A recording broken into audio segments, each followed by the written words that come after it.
Hello everybody and welcome to week 6 of the Hotel Management English class. Today we are going to be studying Unit 3B, which is the second part of the hotel bedroom. In today's lesson we'll be doing quite a lot of listening to people talking to guests in a hotel, and we'll be looking at describing the things that are in a bedroom. Now, before we start, there are some important announcements to make. You'll probably notice as this video goes on that parts change, and that's because I've had to re-record this beginning part of the video because just last night I heard some information about our class. So originally we were due to start back class next week. However, this has been delayed again. So now online lectures are due to continue until week 9, and our in-class lessons are now due to start in week 10 on May 25th, but I've been told that this could change again. So this is quite important because it now means that your midterm exam will have to be done online. Now, I had prepared a midterm exam to do face-to-face with you, but obviously we can't do that now. So there's going to be two parts to your midterm exam. You are going to first of all submit a video, and you're going to also submit a script for your video. So the script is just the words that you're going to say. And the script you will be uploading to the e-learning website, and the video you will submit to me by email. I will be explaining next week how to do all of this. But in your video, you're going to be answering some questions about Unit 1, 2 and 3. So Unit 1 was about the topic of introductions. So for the first part of your exam, you are going to introduce yourself. Then the other two parts, I'm going to be giving you some questions about Unit 2 and Unit 3 from the book. You will have to answer those questions. And you would send that video to my email, but I'll give you all the details about that next week. So we're going to go along with the normal video that I recorded on Wednesday. But I thought it was important that everybody had the correct information at the beginning of today's lesson. So we'll go on with the other parts of the lesson now. Please remember using the video. There will be times where you need to pause. Today we're going to do a lot of listening, so you'll have to rewind and listen again to certain parts.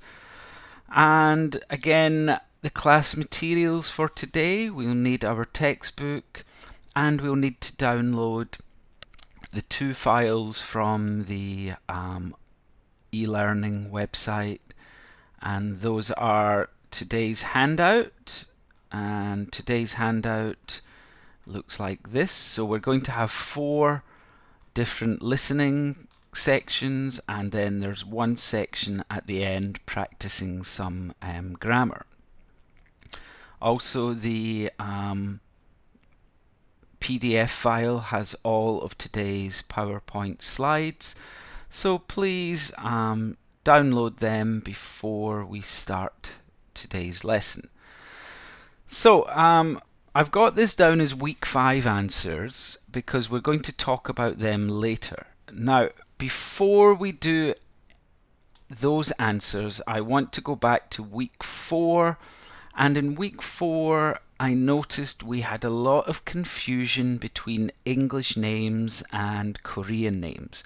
So I think it's important to talk about that today, because I don't want you making the mistake when you are speaking to a guest in real life and you're using a title like Mr. or Mrs., but you're not using the correct name with that title. So we're going to look at a little bit of difference between English names and Korean names. So first of all, with English names, we have a first name and a last name. So my first name is James, my last name is Peyton. However, I think it might be easier to use different terms rather than first and last, and that will become clear later, because in Korean, last is first and first is last. It's the opposite way around. So it might be easier to say this. Rather than first name, we could use given name.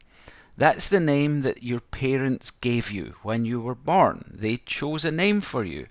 So these are names, maybe these were the top baby names in the USA in 2019. Things like Liam or Oliver, Theodore for boys, and Charlotte, Amelia, Violet for girls.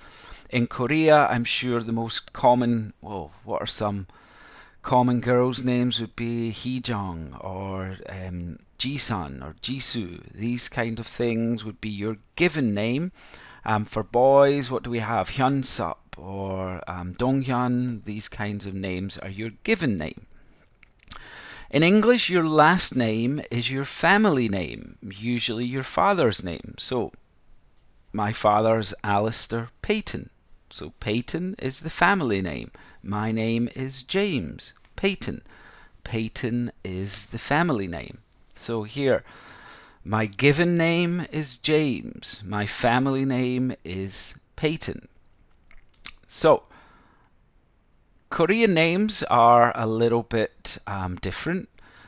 Here were some Korean popular names, quite a long time ago. But anyway, Minjun, Jihoon, Hyunwoo, Soyeon, Jiwon, Soyoung. These are all given names. They're not your family name. They're the names that you were given. But Korean names are different to English. The order of names is different.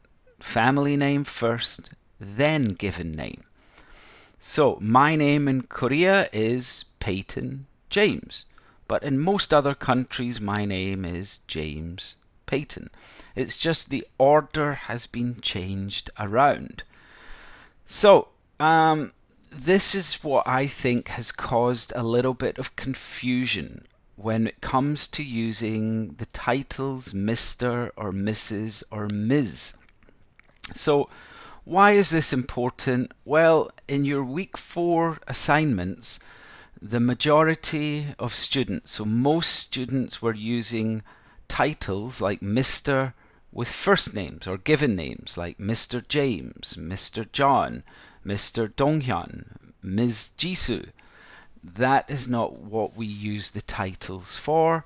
We should always use the family name with titles, or the last name, but family name. So, Hong Gil-dong should be addressed as Mr. Hong, not Mr. Gil-dong. Mr. Hong. Park Ji-soo should be addressed as Ms. Park, or Mrs. Park if we know she is married. So here, Park is the family name, Hong is the family name. So Mr. Hong, Ms. Park. If you see foreign names, Robert Smith, well, we should notice here, okay, Robert is not the family name. Smith is a family name. It's an English name, so he should be addressed as Mr. Smith. Alice Brown should be addressed as Ms. Brown. So this is something I think everybody should be aware of.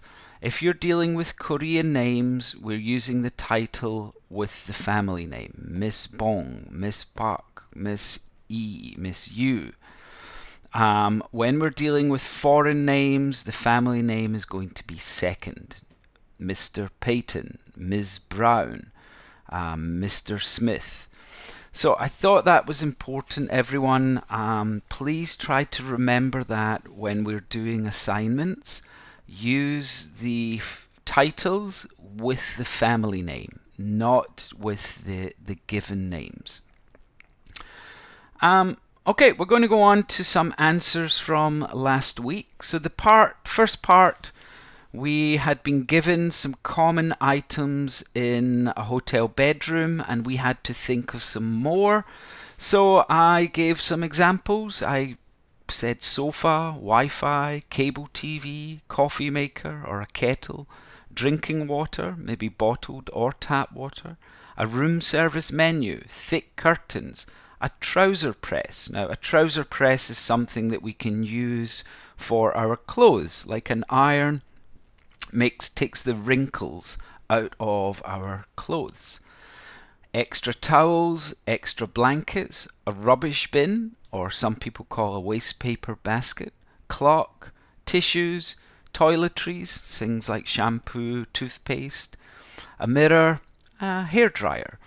There are obviously other things in the hotel bedroom, but I just made this list of the things that I think I would expect to find and are quite common in hotel bedrooms. So that was part one.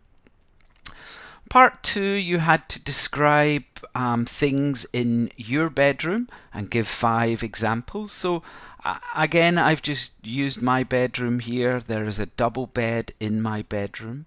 There is a bookcase in my bedroom. There is a clock in my bedroom. There is a door in my bedroom.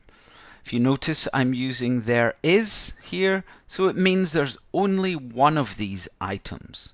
Only one. The other sentences are using there are, so that means 2 or more items. So, there are lots of sheets and blankets in my bedroom. There are 2 windows in my bedroom. There are 2 lamps in my bedroom. There are 3 cupboards in my bedroom. We had other words last week, closet, wardrobe, but yeah. So again, this was about practicing the difference between there is and there are, depending if it's one item or more than one item. And then part 3, last week we had to describe the hotel bedroom. So I showed you a picture. Here was the picture. And you had to describe the location of items. So we had to use there is or there are. And we had to use words like in or on or next to, between, in front of, to describe the location of those items. So I said there is a large double bed in the room. It is in the room. There are 2 lamps on each side of the bed. One here, on each side. There is a radio next to the lamp. Radio, lamp, it's next to. There are 4 pillows on the bed. 1, 2, 3, 4, and they are on the bed. There is a duvet on the bed. Here's the duvet. There is a sofa next to the window. Window, sofa, next to. There is a picture on the wall above the sofa. There is a table between the sofa and the chair. Here's the chair, sofa, the table is between. There is a light on the ceiling. There is another light on the wall. And then there are curtains in front of the window. Here's the curtains, there's the window, well, they are in front of. So these examples may be useful for you if you were having some difficulty with that in last week's lesson. So again, if you've got any questions about these things, you can always ask me, send a message by email or text, and I can answer any questions you have. Okay, we're going to go on to today's lesson, which is about the hotel bedroom, and it is part 2. Now, we're going to be doing lots of listening today. It's going to take some time. I want you to listen as many times as you think you need to hear all of the answers. So there's going to be 4 conversations about hotel bedrooms. Then we're going to be using quantifiers to describe amounts. Now, quantifiers are just words in English that tell you how much of something. And we're going to be looking at 4 different words: all, most, some, and none. So those 4 words can really help describe a hotel and the facilities that it has. And then we're going to describe a hotel's rooms using those quantifier words. So we're going to start today with listening. Now you're going to hear 4 different conversations, and we're going to try and answer the questions. So in the first conversation, we've got 4 questions. The first question: which floor has a quiet room? Is it the first floor, the 10th floor, the 20th floor? Which floor has a quiet room? Does the room have a safe? Again, here we're looking. Does the room? Beginning with the do verb, the answer is going to be yes or no. How many rooms in the hotel have full cable TV? How many? And question 4, where in the room is the suitcase stand? So for conversation 1, these are the questions we need to be listening for. If you look in your assignment worksheet, you will see conversation 1, here are the questions, here is the space to write your answers. So everyone, we are going to start listening.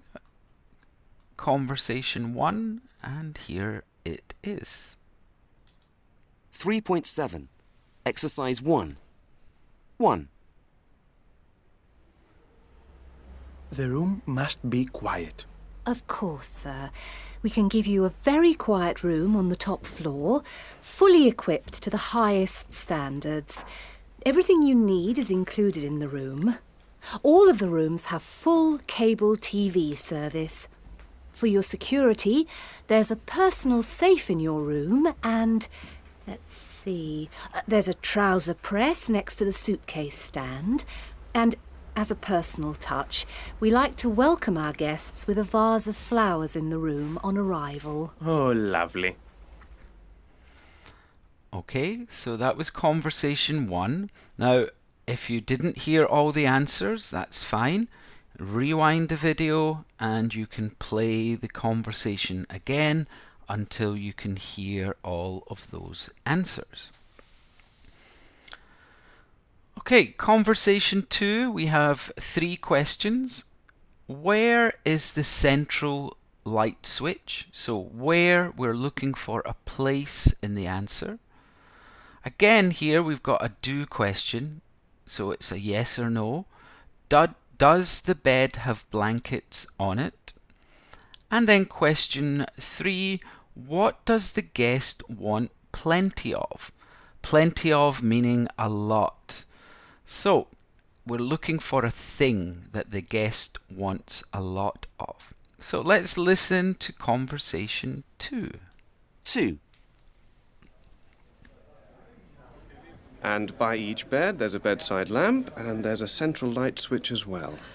Just one thing about the bed. Can I have blankets on it? Certainly, madam. Normally we have duvets on the bed, but in some of the rooms we have ordinary blankets for guests who prefer them, so that's no problem at all. And will you make sure there's plenty of writing paper? Of course, madam. Okay, so again, if you didn't hear everything the first time, just rewind the video, play again and listen and see if you can find those answers to conversation 2. Alright, we're going to go on to conversation 3. So here we've got 3 questions. Here we're beginning with a verb again. Is the room quiet? Is. So because it's beginning with the verb be, it's got to be yes or no. Is the room quiet? Yes it is, or No, it isn't. How many beds does the room have? How many? Well, the answer will be a number. Where is the bar? Where? Well, we need to think of a place. Where is the bar? So we'll listen to conversation 3. Again, let's start. 3. It's small but very quiet, and it does have the things you need. 2 big single beds and full air conditioning. Is there a minibar in the room? I'm afraid there isn't a minibar in the room. None of the rooms have a minibar, but we do have a bar on the ground floor. Okay, that was conversation 3. If you need to play it again, just rewind the video and play as many times as you want to try and find the 3 answers. Conversation 4, we have some questions as well. So this one, the room is large and, so we have got a missing word this time. So what is the missing word? What can guests see from the room? So it's going to be a thing. So what is the thing that they can see? And what do they describe as being nice? So they're going to say something is nice. What is that thing? So let's listen to conversation 4. 4. Can you describe the room, please? Certainly, sir. It's a large, sunny room with a view of the sea. In fact, most of the rooms in the hotel do have a view of the sea. And there's full air conditioning, of course, a mini bar, a large desk, and there are also some nice plants in the room. Okay, so that was the final conversation. Again, if you're having some trouble, you can rewind and listen again. So the listening parts here are so important. I think it's probably the most important thing you need to have to work in a hotel. You have to be able to understand the guests that are speaking English to you. And if they're asking for something, you have to understand what they're asking for. So if some of you are struggling with the listening, this is maybe one part of English you maybe want to do some self-study on. There are lots of websites available. If you want help with your listening, send me a message and I can give you some extra. I've got some great websites that are really useful for this. But again, don't worry too much if you're having a lot of difficulty. I think listening is one of those things that comes with practice. The more you do it, the easier it does become, especially when it's something like being in a hotel, because a lot of the questions are the same types of questions, just maybe asked in slightly different ways. So hopefully everybody has managed to do all of the parts of the listening. If you're having trouble, as I said, don't worry too much just now, but that probably means you need to practice a little bit more. Okay, now we're going to go on to something else, a little bit of grammar, and it's about this thing called quantifiers. And quantifiers are words that tell you how much there is of something. So here's lots of examples: all and enough, none and no, some, more, most, lots of, less or least, any, not any, plenty of. So all of these words describe amounts of things. Today we're not going to use all of these words. We're going to concentrate on 4 of these words. And the 4 that I'm going to concentrate on are all. And if we use the word all, it means 100%. Everything. Then the second word we're going to look at is most. And most means over 50%. So not 100%, but over 50. Then we're going to think about some, which is under 50, but not zero, but under 50. And then finally the word none, which means 0. There's nothing. So these 4 words are really useful when we're talking about groups of things, or we're talking about facilities, anything like that. It's really important. So I'm going to give you some examples. And if you notice, I'm using all of the to start with. So all of the people in this class live in Korea. I think I live in Korea. All of the students here live in Korea. And I know this because you're studying at a Korean college. So 100%. All of the people in this class live in Korea. Now I'm using most. Now I looked at our class attendance list and I saw that over 50% of our class are women. So I can say then, most of the people in this class are women. Then I noticed that under 50% are men. So some of the people in this class are men. And 0%. Oh, this one was quite difficult because I don't know any of you. I haven't met you and spoken to you. It was quite difficult for me to think of something that none of us are. But I think this might be correct. None of the people in this class are doctors. Now, maybe somebody's a doctor, I don't know, but I think it's a good guess that nobody in this class is a doctor. So I think these 4 sentences are quite useful because they show you how you can talk about groups of things. So in this example, I'm talking about people in this class, in our hotel management class. And these examples show the difference between 100%, over 50, under 50, and 0%. So we can also use these to talk about rooms in a hotel. In one of the listen examples, the woman said all of the rooms in the hotel have full cable TV. So that was 100% of the rooms. We can also use most of the rooms if it's more than 50 but not 100%.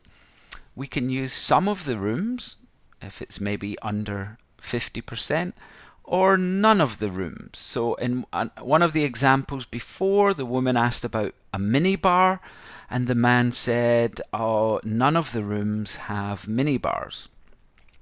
So these 4 different ways of describing rooms are really quite useful. So we're going to look at an example. Now this example comes from your textbook on page 19, but I've just put in all of the information onto this slide. So the name of the hotel is the Hotel Rita.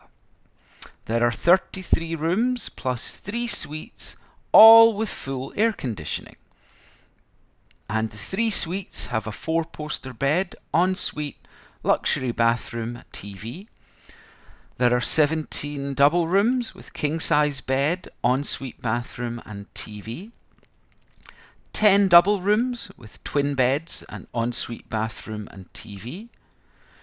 6 single rooms with a shower only and a WC. WC means water closet. It's a kind of polite name for bathroom or toilet. Then personal safe available at reception.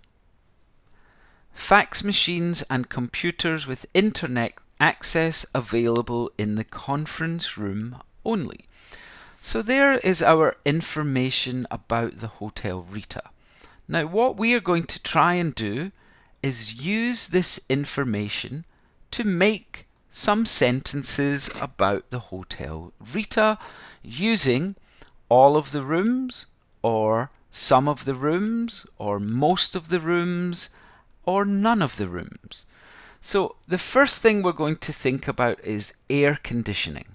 Well, it tells us here 33 rooms plus 3 suites, all with full air conditioning. So we can then make the sentence, all of the rooms have air conditioning. There we go. So, a personal safe. Well, we need to look back at the information. Okay, we can see a personal safe is available at reception. So it's at reception, it's not in any of the rooms. So we would have to say then, none of the rooms have. So for number 2, none of the rooms have a personal safe. So that's what you need to do for the other things. Number 3 is twin beds. Number 4, a TV. Number 5, a 4-poster bed. Number 6, a fax machine. Number 7, a shower and WC only. Number 8, a king-size bed. Number 9, a luxury bathroom. And number 10, a computer. So we need to look at the information here and decide, is it all of the rooms have, most of the rooms have, some of the rooms have, or none of the rooms have. So take your time, everyone. This is a good time to pause the video and try to complete the 9 sentences talking about the Hotel Rita.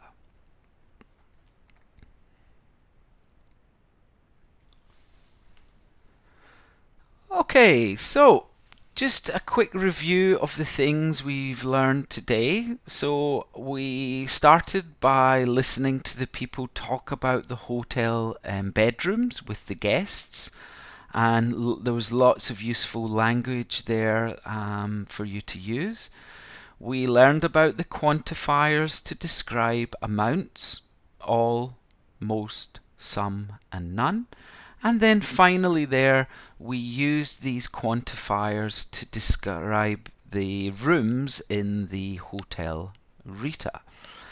So, hopefully that wasn't too much work today. Please remember, everybody, to upload your assignment files to the e-learning website. Please check that you have got the correct file before you upload it. That's very important. Next week's class, we hopefully are going to be in school next week. Hopefully. And so next week will be a review class, and we're going to prepare for the midterm exam. We're going to look at the important things we have studied so far from weeks 2 to week 6. I'm going to explain the type of exam. We're going to look at possible exam questions, and then we're going to practice some of those questions for the exam. So that is all going to be in next week's class. Please remember, if you've got any questions, you can send me an email or text message, or send a message out on our group Kakao Talk. Okay, everyone, thank you for listening today, and I will see you all next week. Bye bye.